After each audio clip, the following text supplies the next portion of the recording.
El día de hoy vamos a darle cierre a un mensaje que ya comenzó hace algunas semanas. Creo que ayer les envié ese mensaje que ya estaba grabado en el canal de YouTube para que pudiéramos retomar lo que habíamos visto en esa ocasión. Pero como sé que de pronto algunos no tuvieron oportunidad de verlo o ese día no estuvieron, entonces quisiera hacer un pequeño recuento acerca de lo que vimos ese día. Ese día estuvimos en Gálatas, en la epístola a los Gálatas, hablando un poco, contextualizando de qué trataba la carta a los Gálatas para llegar específicamente al capítulo 5. Espero que en sus apuntes o en su memoria haya quedado algo de ello. Si recuerdan bien, hablamos de Gálatas como una carta muy conocida por la defensa de la justificación por medio de la fe. Entonces tiene su parte biográfica, en donde Pablo, el apóstol Pablo, presenta sus credenciales. Luego una parte teológica, en donde se enfoca en la salvación y la justificación por la fe. Y seguidamente comienza a hablar acerca de la santificación de la iglesia. Ahí en ese sector de la santificación es que nos quedamos. Y nos quedamos allí porque teníamos un propósito específico.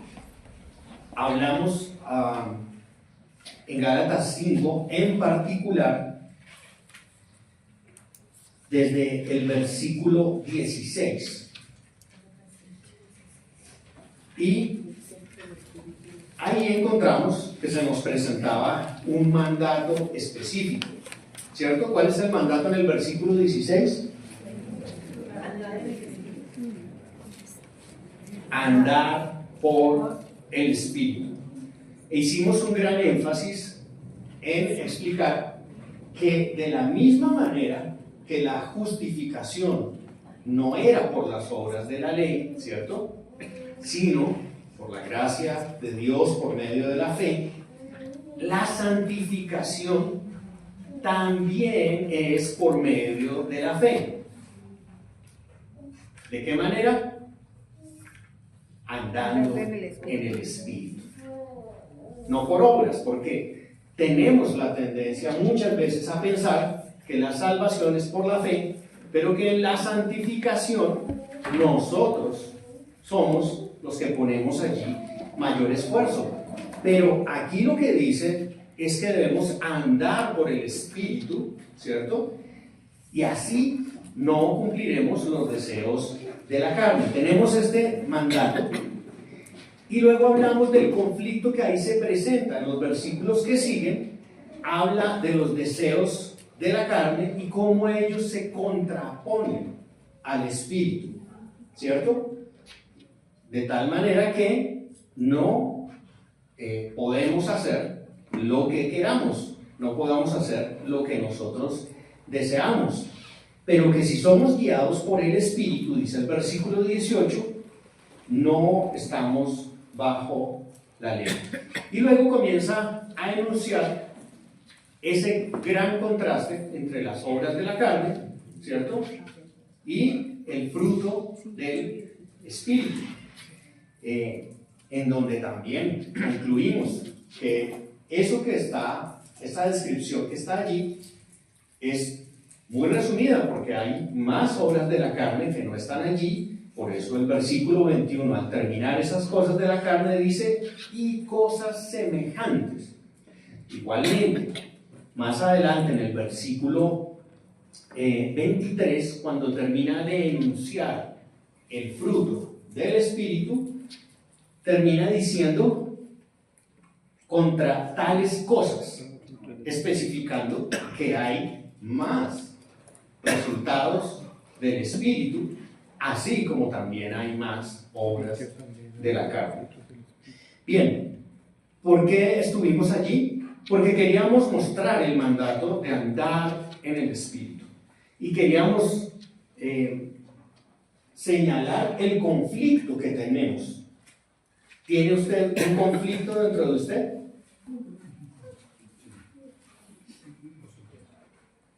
Eso me sonó así, Señor. Sí, Señor. Tenemos un conflicto. Bien. Recordamos el ejemplo del apóstol Pablo en Romanos 7, quien dijo que aquello que quería hacer no lo hacía. En cambio, sí, lo sé. En cambio, terminaba haciendo cosas que no tenía planeadas hacer. Es un conflicto real y que está ejemplificado por la vida de Pablo allí en la palabra. Y quisimos también enfatizar en que nosotros no tenemos por nosotros mismos la capacidad de producir fruto espiritual. Hablamos de sinónimos de la palabra fruto, como evidencia, resultado, no sé, cualidad tal vez. Pero es un resultado que produce el Espíritu en nosotros. Algo que por nosotros mismos no podemos hacer. ¿Por qué colocamos ese énfasis? Dijimos que muchas veces pensamos que la vida cristiana está llena de una lista de debo. Debo orar, debo congregarme, debo amar a mi esposa, debo respetar a mi... En fin, hay un sinfín de debos. Pero terminamos encontrándonos con que por nosotros mismos muchas veces fracasamos en nuestro esfuerzo por cumplir aquellas cosas. Y entonces hicimos el cuestionamiento de a qué se podría entonces referir Jesús cuando dijo: venid a mí los que estáis cansados, que yo os haré descansar. Lleven mi yugo, que es fácil, que es ligero, pero con tantos debos pareciera que no fuera tan fácil. Claro, si lo tomamos en nuestras fuerzas, en nuestra carne, evidentemente eso es una carga para nosotros. Y dijimos que el enfoque entonces no debe estar en el deber, sino en el estar llenos de Cristo, llenos del Espíritu, que es lo mismo que decir: andemos en el Espíritu, vivamos en el Espíritu. Casi que podríamos decir que todo deberíamos hacerlo en el Espíritu, por medio del Espíritu, porque Él es el que obra en nosotros. Cuando estamos llenos de Él, entonces se evidencian los frutos que Él mismo produce. Bueno, eso era solamente un pequeño resumen para llegar a la parte que comenzamos y no terminamos. Aquí en el versículo 22 dice: mas el fruto del Espíritu es amor. Y no nos va a alcanzar el tiempo sino para hablar del amor. Quiero contarles por qué vamos a hablar del amor. Si ustedes tuvieran que escoger alguna actitud que sea importante para el creyente, ¿cuál escogerían? El amor que Cristo dio por nosotros. Sí, pero estamos hablando del creyente, no de Cristo, sino la actitud que yo como creyente debería tener. El comportamiento que él tiene hacia su familia y los demás también. El ejemplo, ¿no? Yo creo que el Señor dice que debemos amar a Dios sobre todas las cosas y a nuestro prójimo como a nosotros mismos. Es un mandato. Es algo para pensar y eso es acertado. quiero darles algunas razones por las cuales quiero enfatizar el amor en esta mañana. Un pasaje muy conocido para ustedes, 1 Corintios 13. Le aconsejo que anoten los pasajes porque voy a ir un poquito rápido en esta primera parte en varios pasajes para explicarle la importancia del amor. 1 Corintios 13 es un capítulo muy conocido por este tema del amor, que dice: si yo hablase lenguas humanas y angélicas y no tengo amor, vengo a ser como metal que resuena o címbalo que retiñe. Y si tuviese profecía y entendiese todos los misterios y toda ciencia, y si tuviese toda la fe, de tal manera que trasladase los montes, y no tengo amor, nada soy. Una tercera: y si yo repartiese todos mis bienes para dar de comer a los pobres, y si entregase mi cuerpo para ser quemado, pero no tengo amor, Nada soy. ¿qué concluye? Vacío. Nada soy. De nada me sirve. Es exactamente importante que sepamos que cualquier cosa que hagamos, si no proviene del amor que el Espíritu produce en nosotros, podríamos concluir, tal y como dice acá, de nada me sirve. Porque probablemente lo estaríamos haciendo en nuestras propias fuerzas, en nuestra carne, ¿cierto? Y no en el Espíritu. También Pablo escribió a los Corintios: haced todo para la gloria de Dios. Y todo significa todo. Si trabajas, si cocinas, si estudias, si juegas, si ayudas, pero si no está la actitud de amor allí, es hueco, es vacío, no sirve. Si estás ayudando con algún servicio dentro de la iglesia, si estás predicando pero no viene del amor que produce, que capacita el Espíritu, que produce el Espíritu, de nada sirve. Si estás educando a tus hijos con tus propias fuerzas, con tu propia inteligencia, de nada te sirve. ¿Será importante el amor? Si no haces las cosas con esta motivación, la palabra dice que de nada sirve. No importa qué tanto sepas, no importa qué tan bueno seas, no importa si eres una persona que tiene misericordia, regala comida, reparte dinero, por más buenas obras que intentes hacer, si eso no proviene del amor que produce como fruto el Espíritu, no hay nada. Quiero avanzar y saltarme un poquito al último versículo para no tomarlo todo de ese capítulo 13, en donde después de dar una descripción del amor, en el versículo 13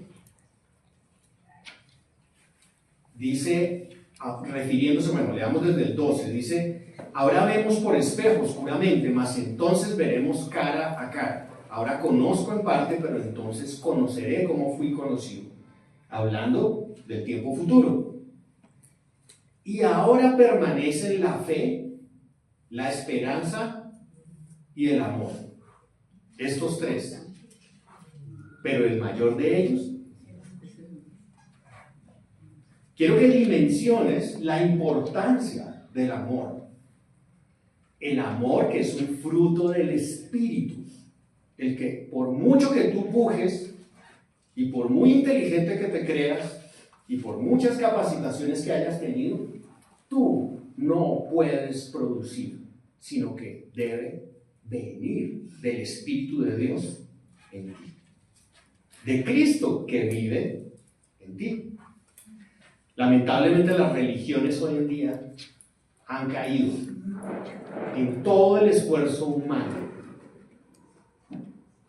para agradar a Dios, cuando solamente Cristo en nosotros por su Espíritu que habita en nosotros, puede ser agradable para Él. Más versos, si quieren anotarlos, no los busquen porque se van a perder, no van a llegar a tiempo allá.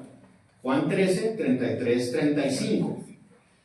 Hijitos, aún estaré con vosotros un poco. Es Jesús después de lavar los pies de sus discípulos y de anunciar la traición de Judas y anunciar que va a ir a la cruz. Hijitos, aún estaré con vosotros un poco, me buscaréis, dice Jesús. Pero como dije a los judíos, así os digo ahora a vosotros, a donde yo voy, vosotros no podéis ir. Eso le dijo a sus discípulos. Yo me voy para que pueda venir el Espíritu. 34, Juan 13, 34. Un mandamiento nuevo os doy. ¿Cuál es? Que améis unos a otros. Que os améis unos a otros como yo os he amado. Que también os améis unos a otros. En esto conocerán que sois mis discípulos, si tuviereis amor los unos con los otros. ¿Eres un discípulo de Cristo? ¿Sigues a Cristo? ¿Imitas a Cristo? ¿Qué fruto debe haber en ello? ¿Te conocen por el amor? Está diciendo que la marca de un discípulo es el amor. Otro.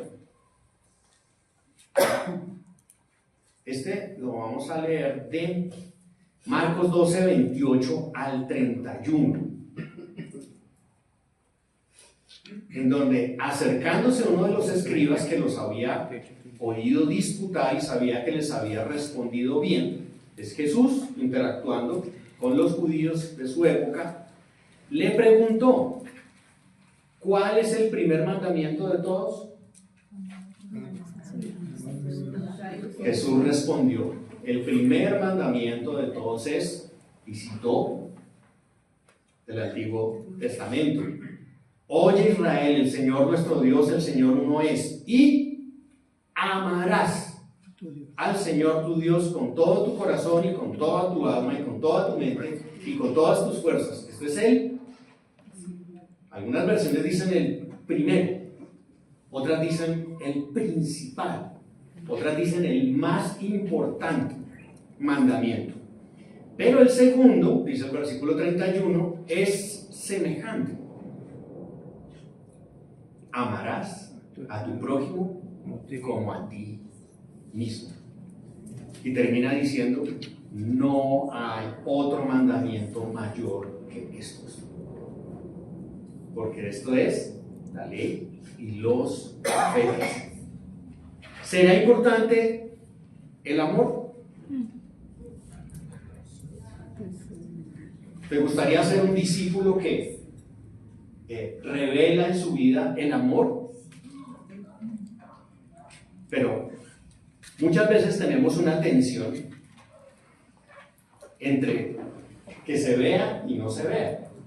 Tenemos ese conflicto del apóstol Pablo. A veces queremos, pero resulta mal, ¿cierto? Y otras veces lo que no queremos hacer para mostrar amor, terminamos haciéndolo y haciendo lo contrario. Pero en esta mañana, espero que estos pensamientos que quiero compartir te ayuden en ese sentido, para entenderlo un poco más y también para vivirlo, para vivir el gran mandamiento. Tengo 5 ideas que anoté para compartirles acerca de meditaciones sobre el amor.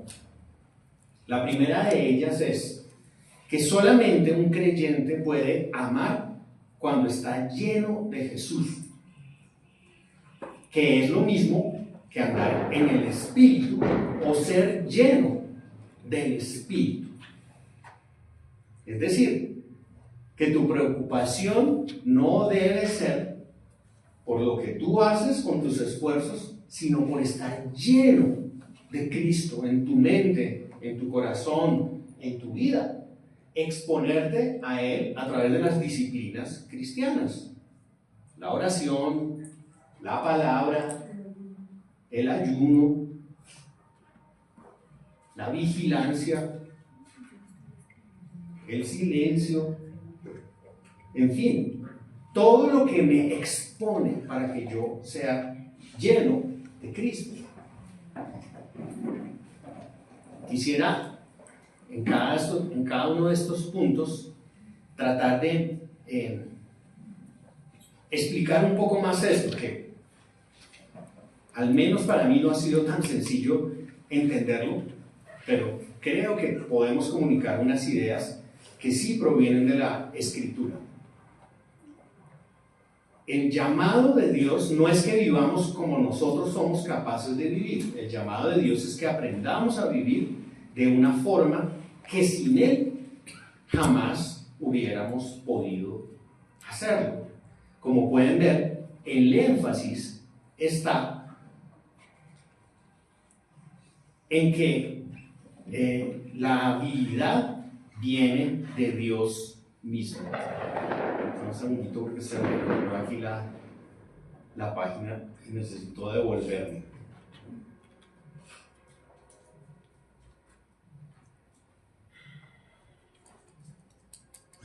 Se perdió. Nos fuimos lejos.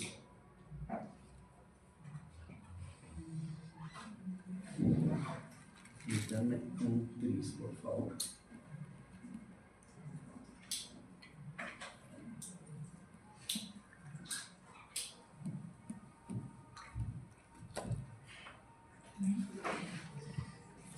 Bien, el fruto del Espíritu es amor.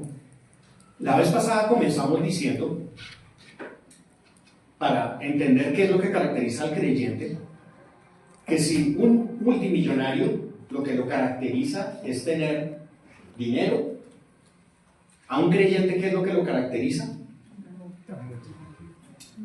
Manifestar el amor como un resultado, un fruto del Espíritu. Hicimos la siguiente pregunta: ¿puede amar a otros una persona sin el Espíritu de Dios? ¿Se acuerdan de la pregunta? La repito, ¿puede amar a otros una persona sin el Espíritu de Dios? ¿Puede un no creyente amar? Bueno, sigan pensándolo. En mi opinión, la respuesta es que sí. Sí puede. Puede dar amor humano, pero no puede dar amor divino. No puede dar amor de Dios porque no puede dar de lo que no tiene. Nosotros hemos recibido el amor de Dios. Primera de Juan 4:19 dice que nosotros, ¿cierto?, le amamos a Él. ¿Por qué? Porque Él nos amó primero. Si no, no podríamos amarle. No podríamos amar a los otros. Como dice en Romanos 5:5, el amor de Dios ha sido derramado en nuestros corazones por medio del Espíritu Santo que nos ha sido dado. ¿Cómo es que esta clase de amor especial que solo el Espíritu puede producir dentro del creyente? ¿Cómo es esta clase de amor? Es un amor que se centra en Dios y en los otros, tal como lo dice el gran mandamiento, en glorificar a Dios y en el bienestar de los otros. De alguna manera, me gusta esta definición de un hombre que dijo: se centra en causarle placer a Dios y se centra en causarle placer a otros, es decir, un interés genuino por los demás. Lo que hace el Espíritu de Dios es incrementar nuestra capacidad para encontrar placer en el placer ajeno. Es por eso que ahí en 1 Corintios 13 dice que el amor no busca lo suyo, está buscando lo de Dios y lo de los otros. Entonces, el Espíritu incrementa esa capacidad, Esa es la capacidad que Él desarrolla cuando Él vive dentro de nosotros. Por eso cuando realmente amamos a alguien, pues nuestra felicidad es ver felices a los demás. ¿No es así? Debería ser así. Deberíamos alegrarnos por los triunfos de los demás. Pero ¿puede una persona no creyente amar así y alcanzar a ver algo de esa clase de vida? En el caso de una persona vacía del espíritu, ¿dónde está su motivación para encontrar felicidad en el triunfo de otros? Está afuera, es decir, en el otro. Es como cuando usted se alegra por su hijo. ¿Dónde está la motivación de esa alegría? Está fuera de usted, está en su hijo. De hecho, los otros niños no le causan ese nivel de alegría. ¿O será que usted sí le causa tanta alegría los demás niños como se lo causan sus propios hijos? No. Pero lo que quiero enfatizar es que está fuera, está fuera. Jesús dijo, si aman a los que los aman, ¿qué recompensa tienen? ¿Qué recompensa hay? Eso está en Mateo 5:46. En otras palabras, pues ¿qué mérito hay en amar de esta forma? Diría yo, según las palabras de Jesús, que ninguno. Porque un no creyente que no tiene el Espíritu de Dios puede hacer exactamente lo mismo. De hecho, eso es lo que hace. Ama a los que lo aman. Por eso, ¿qué dijo él? Amen a sus enemigos. Esta primera idea, se la repito, solamente un creyente puede amar cuando está lleno de Jesús, que es lo mismo que andar en el Espíritu o ser lleno del Espíritu. Si hacemos lo mismo que hacen los paganos, los que no conocen a Dios, no habría diferencia. Una segunda idea, podemos amar a nuestros enemigos por el Espíritu de Dios cuando aumenta nuestro deleite en Cristo. Y trataré de explicar un poquito mejor esto. Puedes pensar en este momento en alguien que te haya herido, que te haya ofendido, contra quien estás indignado. De pronto no ahora, tal vez en el pasado, en otro momento. No es muchas veces grato volver a ello. Pero, ¿por qué el Señor nos pide que sintamos amor por aquel que nos ha herido? Tal vez aquel que nos odia. ¿Qué sentido puede tener eso? Suena como algo un poco cruel. La vez pasada también les leí esta frase, la repito, a ver si les parece correcta. Amar a un enemigo nunca es algo desagradable.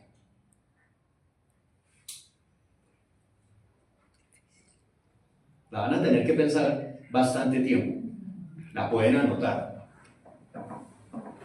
Amar a un enemigo nunca es algo desagradable. Y creo que desconfiamos de esa frase porque nos enfocamos en la palabra enemigo en vez de en la palabra amar. Por definición, amar es una acción placentera. Es una definición agradable. Cuando amas de verdad, el placer que resulta de mostrar amor supera el acto de sacrificio que se realiza para hacerlo. ¿Qué quiere decir eso? Que el placer de amar minimiza el perjuicio que uno experimenta al amar. La vez pasada les di este mismo ejemplo muy sencillo. Es como cuando tú quieres comprar un regalo Y dices, ay, tengo que comprarle un regalo, ojalá sea al esposo, a la esposa, al hijo.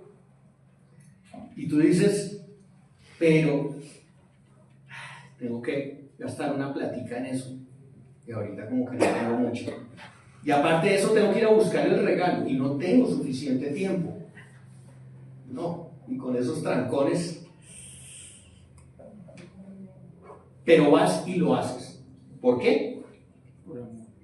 Porque el causarle ese placer a la otra persona te hace superar los escollos, los inconvenientes, el sacrificio que significa hacer eso. En otras palabras, mi afecto por ellos eclipsa el costo, me impulsa a buscar un mayor bien y me genera una medida real de gozo. Después de que fuiste, lo compraste, lo entregaste y ves a la persona feliz, sientes gozo.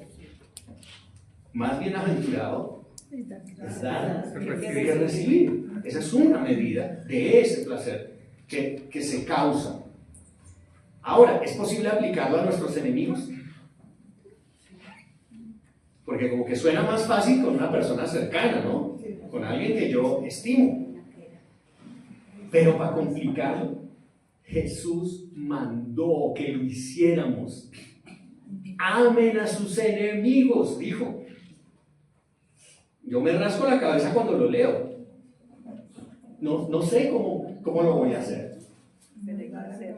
Y entonces tengo que volver a ser lleno del Espíritu, porque solo Él puede hacer eso en nosotros. Nosotros con nuestros medios no podemos hacerlo.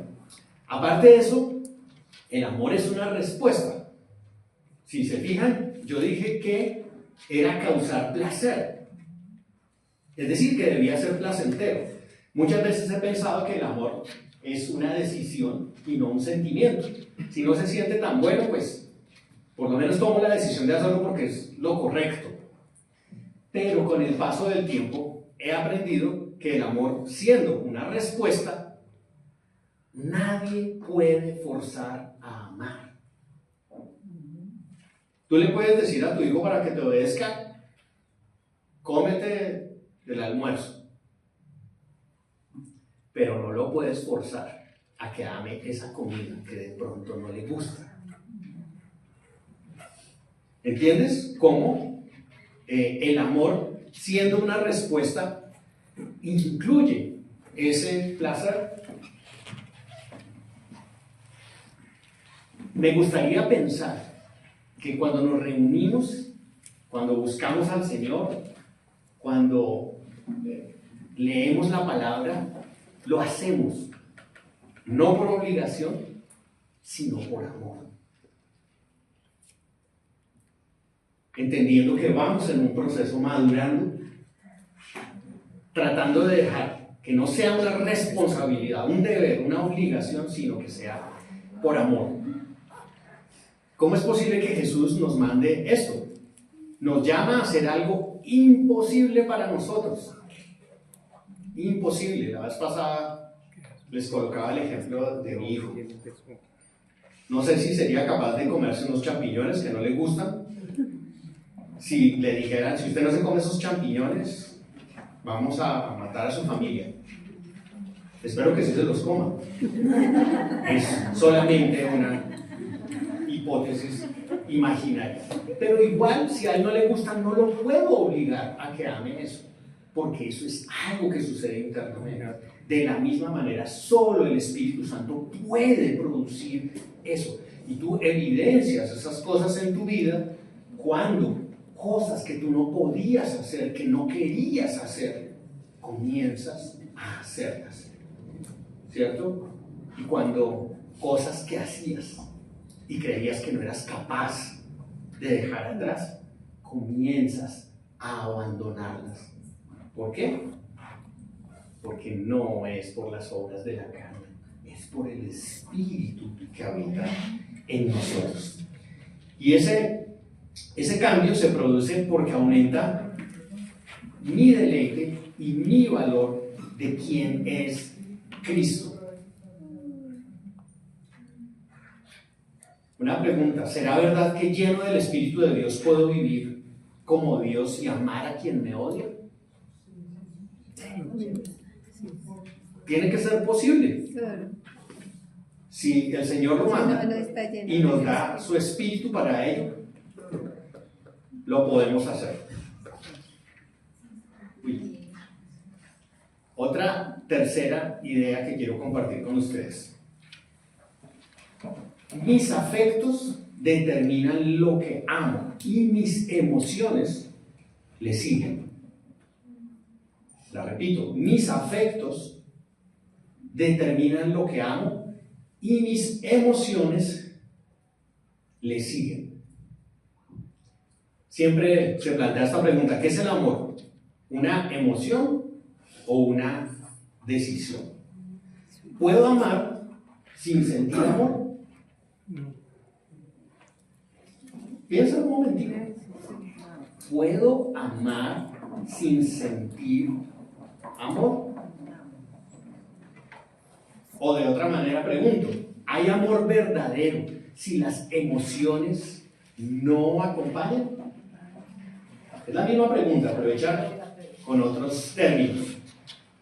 Hay una diferencia entre el afecto y la emoción. Son dos cosas que debemos separar. Los afectos del corazón son aquellas cosas que más atesoramos, es decir, que más valoramos, que son sumamente importantes para nosotros. Ejemplos de ello: sentirnos amados, aceptados, seguros, experimentar placer, tener algún grado de éxito, el amor por la familia, tener algún control sobre nuestra vida, encontrar significado. Los afectos se caracterizan por tener un apego o un amor profundo a algo, es algo que valoramos enormemente. ¿Cuándo siento afecto por algo? Cuando soy capaz de ver lo valioso que eso es. Cuando veo sus virtudes. Cuando algo me resulta extremadamente atractivo, bello y digno de mi entrega completa. Evidentemente, quien debería ocupar ese afecto es Cristo en mi vida. Debería ser lo más importante, debería ser lo más valioso. Pero es necesario decir algunas cosas. Eso es el afecto, pero ¿qué son las emociones? Las emociones son reacciones temporales del corazón. Los afectos suelen ser permanentes y las emociones pasajeras, temporales, aunque las dos están relacionadas, y creo que las emociones provienen de los afectos. Obviamente emociones como la tristeza, el enojo, la amargura, la ira, la sorpresa, no sé, la ansiedad, el asco, los celos, todas estas son ejemplos. Aún el enamoramiento es una emoción. La clave para entender la diferencia entre afecto y emoción es que el afecto es constante y no tiende a cambiar, mientras que las emociones son pasajeras y son muy variables, pueden cambiar con mucha facilidad. Un ejemplo para explicarlo: tenemos a una mujer que se llama María. Esa mujer siente una enorme alegría, ¿cierto? Un regocijo, una emoción cuando llegan las rebajas y tiene dinero para comprarse ropa nueva. Le encanta comprar ropa nueva. Se siente tan feliz cuando hace eso. ¿Por qué le gusta tanto la ropa? Porque ama su imagen. Y su emoción al comprar ropa es mayor, se siente una alegría, se siente un regocijo, pero resulta que María se queda sin trabajo, entonces ya no tiene recursos y ya no puede comprar más ropa. ¿Cómo se va a sentir María?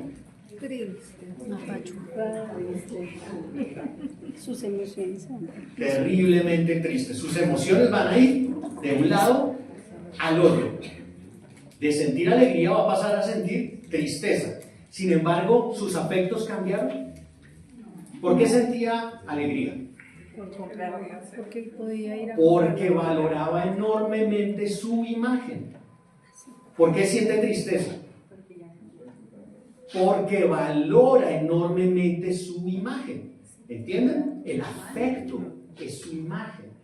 Pero un día está alegre y otro día está triste. Pero, ¿qué domina esas emociones? No son las emociones las que revelan el amor, es el afecto profundo. ¿Qué ama esta mujer? Ama su imagen, ama cómo la ven los demás. ¿Es claro? Afectos, emociones. ¿Por qué estamos hablando de esto? Porque descubrir realmente qué produce amor, necesita saber qué está motivando lo que hago. Porque si no, es como dice 1 Corintios 3, de nada sirve. Y complica enormemente las relaciones. Nosotros, que recibimos el amor de Dios, ¿cierto? Salimos a la vida como con una taza llena de amor. La llevo llena. ¿Para qué quiero esa taza? La quiero para darle amor a los otros. Como pasar y decirles, coja un poquito de amor. Estoy lleno de amor. El Señor me llenó de amor. Coja un poquito. Pero ¿qué pasa con alguien que no tiene el Espíritu de Dios? Que no ha nacido de nuevo. Sale con una taza vacía. Dame amor. Dame un poquito de amor. Dame amor. Dame, lléname. Dame amor. Está centrado en sí mismo.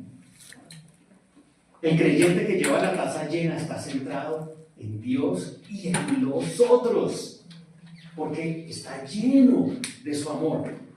Pero si no estoy lleno de Cristo, si no ando en el Espíritu, eso no va a suceder. No te enfoques en lo que haces, enfócate en llenarte de Cristo. Y que el Espíritu te controle, que andes en el Espíritu, y eso se va a producir como fruto de su acción.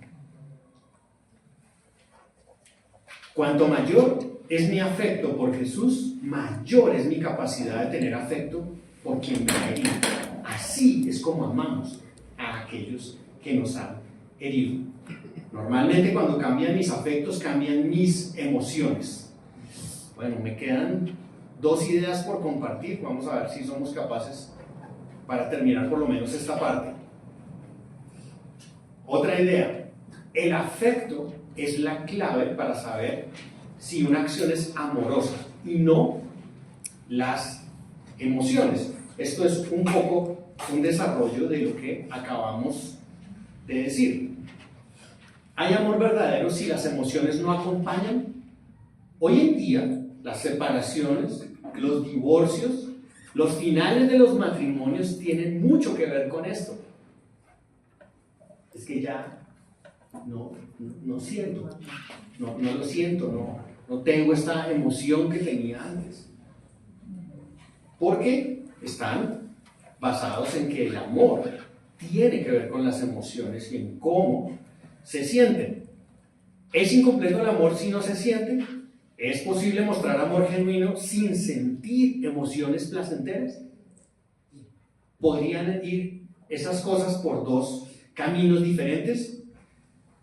Bueno, la respuesta corta es que creo que sí, aunque ese no es el ideal. Y no vivimos en un mundo ideal, vivimos en un mundo caído, afectado por el pecado. Así es que tenemos que lidiar con esto en todas nuestras relaciones, para ser fieles al Señor y dejar que Él obre en nosotros.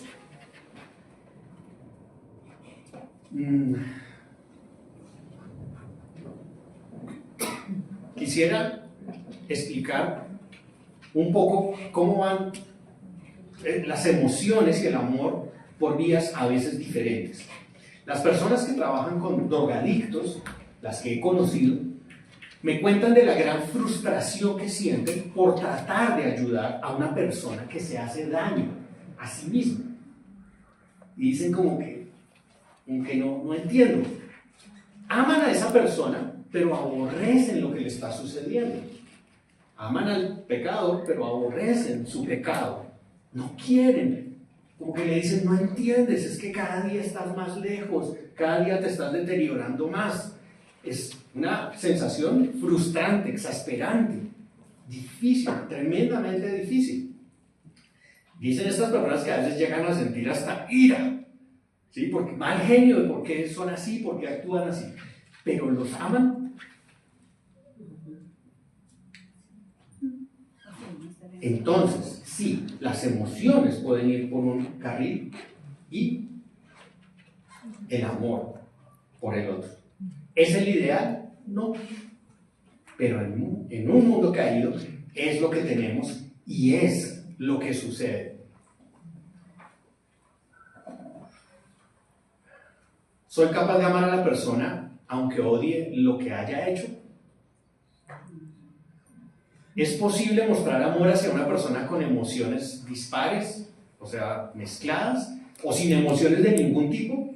¿Puedo amarla sin que eso me cause ninguna emoción? Bueno, todos los que tienen hijos, algún día han querido ahorcarlos. ¿Verdad?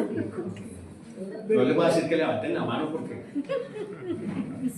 Pero algún día queremos ahorcarlos. ¿Pero los amamos? Sí, ahorcarlos. Claro que los amamos. Sean hijos físicos o sean hijos espirituales. A veces queremos ahorcarlos, pero los amamos.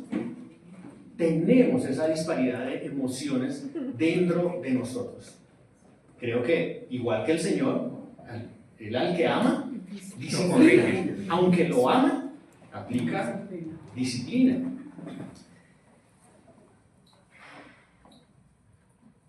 Si estoy en Cristo, ¿cuál es mi máximo valor? ¿Qué es lo que ha cautivado mis afectos más profundos? ¿Qué es lo que mi corazón más quiere? Debería ser amar a Dios y al prójimo. Debería ser eso.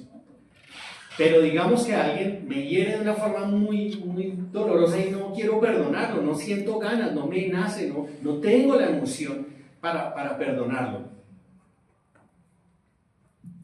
Pero decido hacerlo. ¿Estoy amando? Sí. Pero mis emociones no van con eso. Por amor no está así. Pero mi decisión, sí.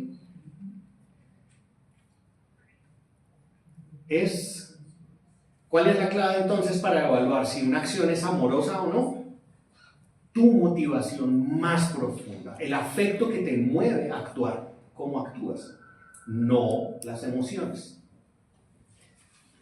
Esto es como, te encanta el chocolate, pero te está haciendo daño para la salud.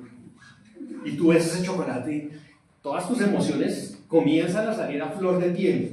Chocolate, chocolate, chocolate. Pero dices, no me lo voy a comer. ¿Por qué? Porque tengo un afecto mayor por mi salud. ¿Ves cómo el afecto va por un lado y la emoción puede ir por otro lado? Hay muchos momentos como eso. Una persona que, por ejemplo, se siente tentada a mirar pornografía y se siente atraída, tentada, pero digamos que no lo hace, pero en su corazón siente atracción hacia eso, sus emociones lo llevan hacia eso, pero no lo hace. ¿Por qué? Porque desea honrar a Dios y no alejarse de Él. ¿Hubo un sentimiento desbordante por la persona de Dios? Tal vez no, pero ¿hubo amor por Dios? Sí, hubo amor por Dios, sin lugar a duda. Lo que quiero mostrarles es que el afecto va por un lugar y la emoción va por otro lugar. Y para determinar si tu amor está siendo producido por el Espíritu, debes ver qué es lo que valoras, cuál es tu afecto. El último, para no dejarlos inconclusos. Amar sin sentir amor es posible, pero es peligroso, o como dicen los chinos, peligroso. Amar sin sentir amor es posible, pero peligroso. Esta es la última idea que quiero compartir.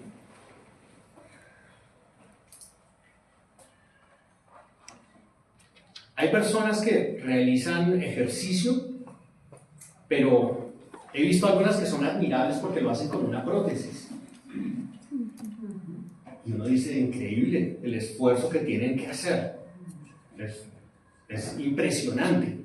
Pero ¿es ese el ideal? No, el ideal es que una persona con su cuerpo entero pueda competir, correr una carrera, jugar un deporte. ¿Crees que alguien escogería mejor tener una prótesis que tener su pierna? No, porque deseamos el ideal. ¿Cuál es el ideal? Pues que el afecto y las emociones correspondan. En un mundo caído, pues va a ser eso algo difícil. ¿Es posible realizar un acto de amor con emociones débiles o casi que inexistentes? Sí lo es. ¿Por qué? Porque vivimos en un mundo caído, con un corazón caído, ¿cierto? Y por ende, pues es normal que tengamos emociones caídas. Habrá momentos en la vida donde tendremos que actuar por fe y mostrar amor sin sentirlo demasiado. ¿Debemos condenarnos por ello? Pues no, pero tampoco debemos conformarnos. Me llamó la atención esto que escribió un hombre, C.S. Lewis, que ustedes conocen por las Crónicas de Narnia, los que vieron las películas o los que leyeron los libros. Él dice, partiendo de que la cosa es en sí misma correcta, mientras más le guste y mientras menos tenga uno que tratar de ser bueno, mejor. Es decir, que se le dé con mayor naturalidad, con mayor espontaneidad. Un hombre perfecto nunca actuaría por el sentido de responsabilidad, siempre desearía la cosa correcta más que la incorrecta. Y miren esto, la responsabilidad es solo un sustituto del amor. He conocido una gran cantidad de personas que al verles uno dice, van al trabajo porque les toca. Van a trabajar porque les toca, porque no quisieran ir. Porque es una responsabilidad. Pero ¿cómo sería si amaran realmente ir a trabajar? La responsabilidad es como una muleta que a medida que crecemos en Cristo y maduramos espiritualmente vamos abandonando para hacer las cosas de Dios porque amamos a Dios, no porque tenemos que hacerlas. Por eso me ha parecido un pensamiento sumamente interesante. ¿Quién quiere utilizar muletas si puede caminar normalmente? ¿Por qué no es lo ideal no sentir amor cuando amamos a alguien? Porque eso puede ser autoengaño y moralismo. Otra escena para tratar de entenderlo. El esposo y la esposa están por la noche en su cama. El esposo hizo o dijo algo incorrecto. La esposa está brava, está roja, está muy enojada. El esposo se acerca arrepentido y le dice, ¿me perdonas, mi amor? La esposa que responde, sí. Y se da media vuelta, se tapa y le da la espalda. Salió del apuro. ¿Aceptó el perdón de su marido? No. Pues Escuchen bien. hipotéticamente. ¿Aceptó el perdón de su marido? Sí, pero. Sí, lo aceptó, pero ¿lo perdonó? No. Es peligroso. Es la última idea. Amar sin sentir amor es posible. Eso es posible. Hacer las cosas porque sé que son las correctas, pero es peligroso, peligroso, porque debemos tender a que nuestras emociones vayan de la mano con esa decisión de lo que sabemos que es correcto. Señor,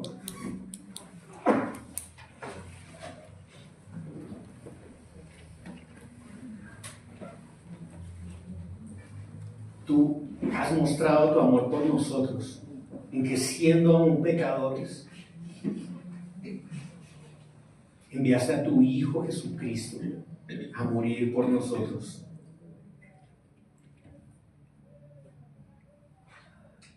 Así has mostrado tu amor. Ayúdanos, Señor, a que cada vez que vamos a la palabra,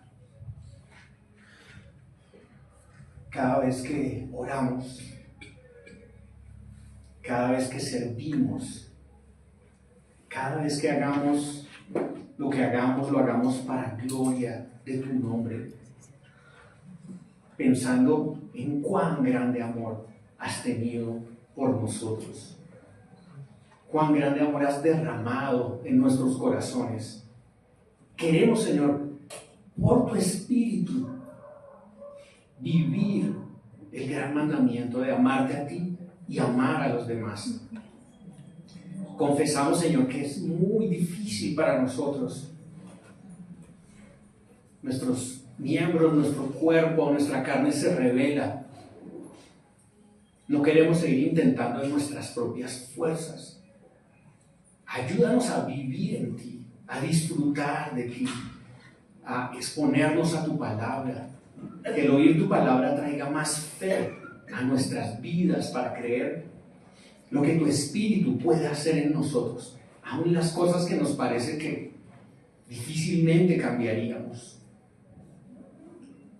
Que tenga sentido para ti, Señor, todo lo que has hecho por nosotros, que cuando vengamos a reunirnos alrededor tuyo y tomemos de los elementos de la cena, recordemos una y otra vez que tú nos has amado primero, y por eso es que nosotros podemos amarte a ti y podemos amar a los demás.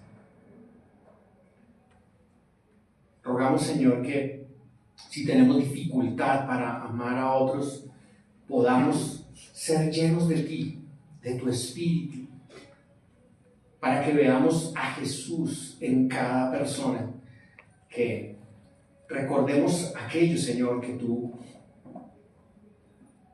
dijiste acerca de los tiempos finales, cuando sean separados los creyentes de los no creyentes,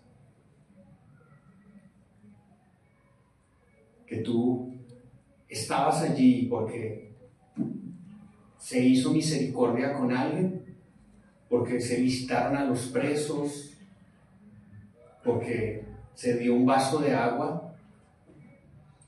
Tú dices, me lo hiciste a mí. Ayúdanos, Señor, a verte a ti en cada persona, para amarla, pensando que es a ti mismo a quien amamos y a quien servimos. Rogamos, Señor, porque seamos una iglesia amorosa, porque el amor abunde en nuestros hogares, que nuestro afecto sea tal por ti, que nos has perdonado tanto, que nosotros podamos perdonar entre esposos y esposas, entre padres e hijos, entre hermanos cuando nos ofendemos, cuando no estamos de acuerdo. Que seamos llenos de tu Espíritu, que andemos en tu Espíritu. Es nuestra petición en esta mañana, en el nombre de nuestro Señor Jesucristo. Amén.